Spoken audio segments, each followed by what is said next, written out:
Στις πυκνές ζούγκλες της Κεντρικής Αφρικής, όπου το φως του ήλιου μετά βίας διαπερνά το πράσινο κάλυμα των δέντρων, κρύβεται ένα από τα πιο συναρπαστικά μυστήρια της φύσης.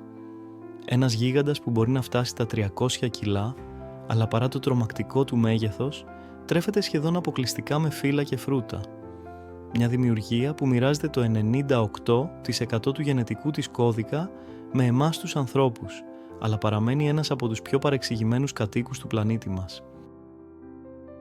Οι γορίλες δεν είναι απλώς οι μεγαλύτερες μαϊμούδες στη γη, είναι ζωντανά μνημεία μιας εποχής που η φύση δημιούργησε γίγαντες με την απαλότητα παιδιού. Όταν ένας ενήλικας αρσενικός γορίλας στέκεται όρθιος, μπορεί να φτάσει τα 2 μέτρα ύψος, ενώ το άνοιγμα των χεριών του ξεπερνά τα 2 μέτρα και 60 εκατοστά. Αυτό που όμως κρύβεται πίσω από αυτό το επιβλητικό εξωτερικό είναι μια εκπληκτική ευαισθησία που θα μπορούσε να ντροπιάσει πολλούς ανθρώπους. Για αιώνες, οι άνθρωποι φοβόνταν αυτά τα μεγαλοπρεπή πλάσματα, τα απεικόνιζαν ως άγρια τέρατα σε ταινίες και ιστορίες. Η πραγματικότητα όμως είναι εντελώς διαφορετική και πολύ πιο συγκινητική από οποιοδήποτε σενάριο Hollywood. Οι γορίλες είναι ήπια γίγαντες που ζουν σε αυστηρά οργανωμένες κοινωνίες, όπου η βία είναι εξαιρετικά σπάνια και η φροντίδα για τα μέλη της οικογένειας είναι η υψίστη προτεραιότητα. Στο βάθος των δασών του Κονγκό, της Ουγκάντα και της Ρουάντα κρύβονται 2 διαφορετικοί κόσμοι γοριλών. Οι γορίλες των παιδινών περιοχών που ζουν στις χαμηλότερες ζώνες του τροπικού δάσους και οι ορεσίβιοι γορίλες που έχουν επιλέξει να καταφύγουν στις πιο απόμακρες και δυσπρόσιτες ορεινές περιοχές. Κάθε ομάδα έχει αναπτύξει τις δικές της μοναδικές προσαρμογές για επιβίωση, δημιουργώντας έναν κόσμο που η επιστήμη μόλις τώρα αρχίζει να κατανοεί πλήρως. Οι ορεσίβιοι γορίλες, που αποτελούν ίσως το πιο γνωστό είδος χάρη στις θρυλικές εργασίες της Dian Fossey, έχουν αναπτύξει ένα παχύτερο τρίχωμα για να αντέξουν το ψυχρό κλίμα των ωραίων. Το μαλακό, μαύρο τους τρίχωμα δεν είναι απλώς ένα όμορφο εξωτερικό χαρακτηριστικό, αλλά ένα σύνθετο σύστημα θερμικής μόνωσης που τους επιτρέπει να επιβιώνουν σε υψόμετρα όπου οι θερμοκρασίες μπορεί να πέσουν κάτω από το 0. Αυτό που καθιστά τις γορίλες πραγματικά εξαιρετικές δεν είναι μόνο το φυσικό τους μέγεθος, αλλά η πολυπλοκότητα της συμπεριφοράς τους. Μια οικογένεια γοριλών μπορεί να αποτελείται από 5 έως 20 άτομα, με έναν ή 2 κυρίαρχους αρσενικούς, τις γυναίκες και τα παιδιά τους.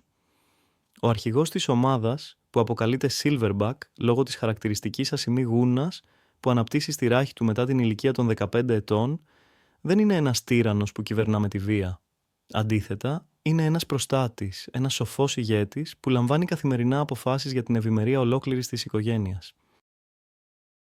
Κάθε πρωί, ο Silverback αποφασίζει πού θα κινηθεί η ομάδα για να βρει τροφή.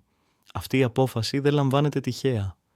Ο αρχηγός γνωρίζει κάθε γωνιά του τεραστίου τεριτορίου του σκύλιτου, ξέρει πότε οριμάζουν τα διάφορα φρούτα, πού βρίσκονται οι καλύτερες πηγές νερού και ποιες διαδρομές είναι ασφαλείς.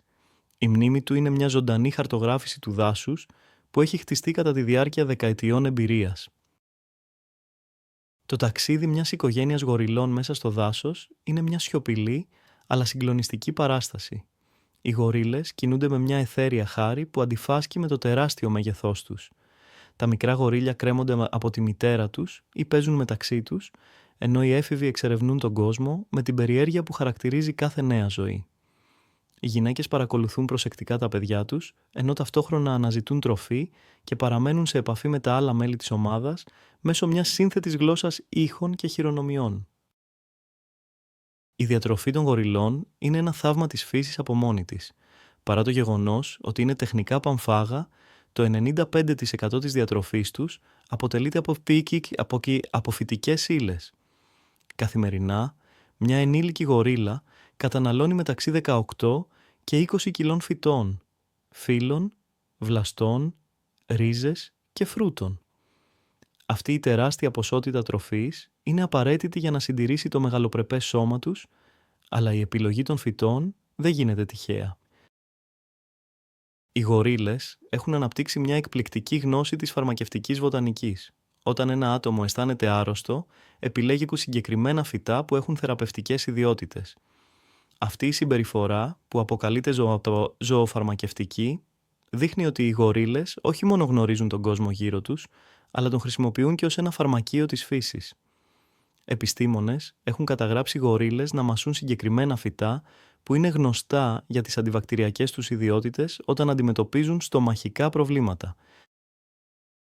Αλλά ίσως το πιο συναρπαστικό στοιχείο της ζωής των γοριλών είναι η συναισθηματική τους πολυπλοκότητα.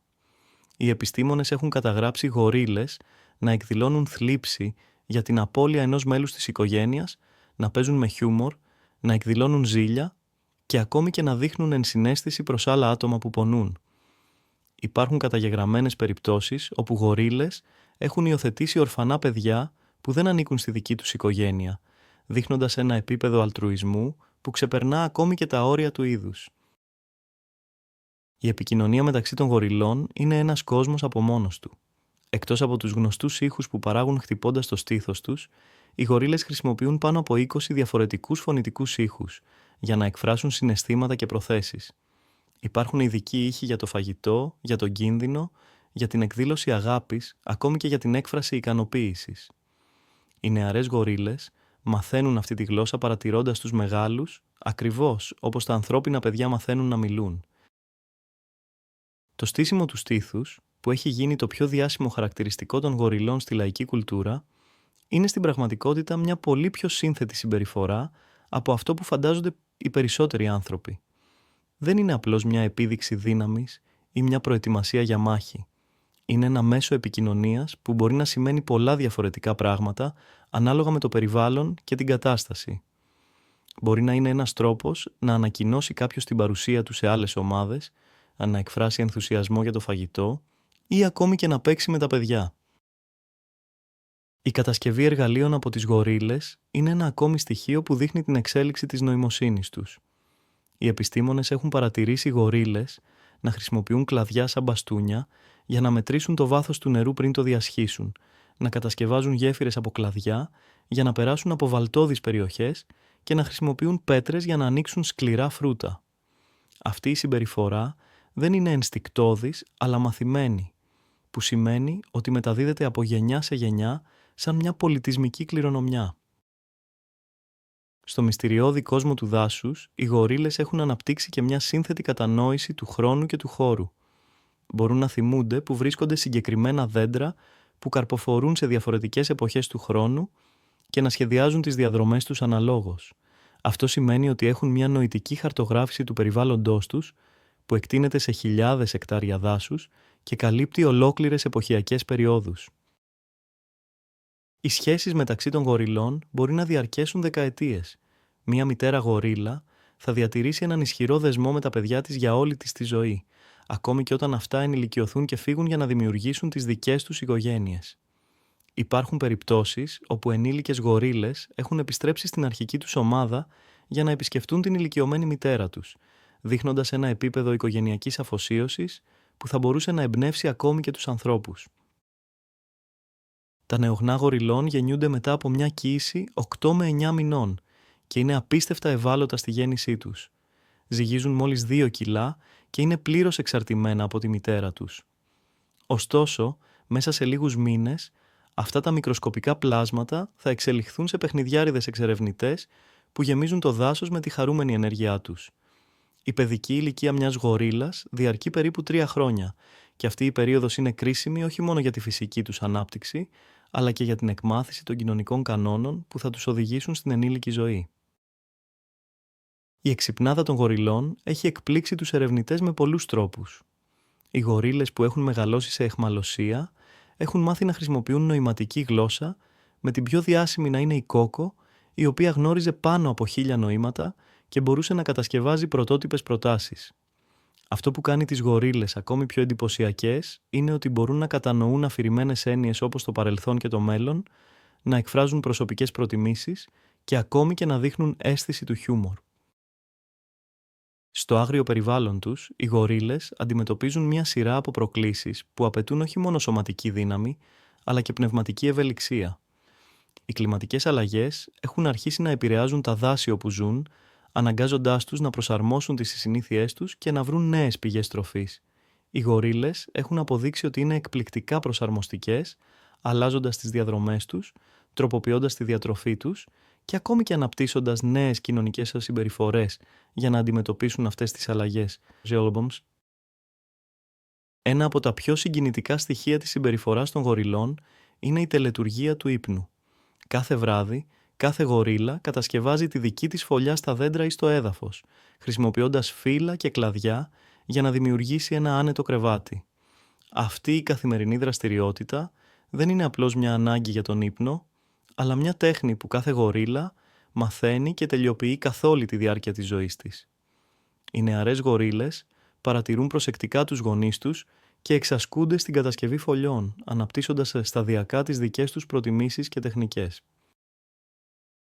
Η κοινωνική ιεραρχία στις ομάδες γοριλών είναι πολύ πιο σύνθετη από την απλή κυριαρχία του Silverback. Υπάρχει μια λεπτή κλιμάκωση στάτους μεταξύ των θηλυκών που βασίζεται σε παράγοντες όπως η ηλικία, η εμπειρία μητρότητας και οι προσωπικές σχέσεις. Οι θηλυκές γορίλες συχνά αναπτύσσουν μακροχρόνιες φιλίες που μπορεί να διαρκέσουν δεκαετίες, βοηθώντας η μία την άλλη στη φροντίδα των παιδιών και στην αντιμετώπιση των καθημερινών προκλήσεων της ζωής στο δάσος.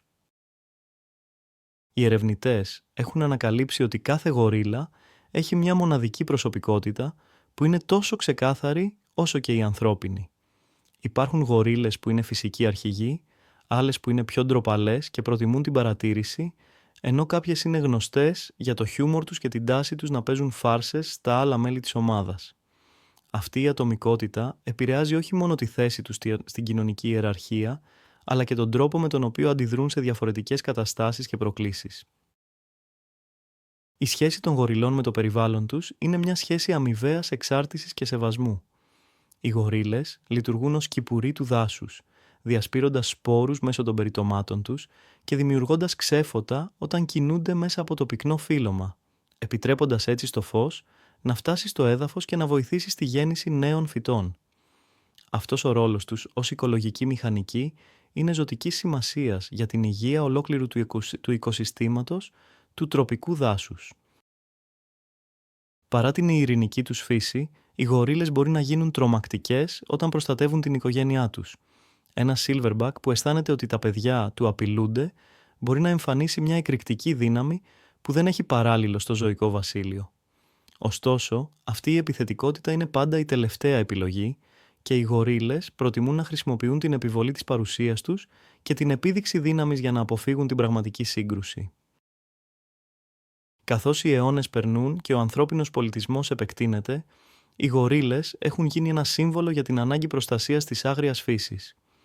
Η ιστορία τους είναι μια ιστορία επιβίωσης, προσαρμογής και της απίστευτης ικανότητας της φύσης να δημιουργεί πλάσματα τόσο δυνατά όσο και τρυφερά.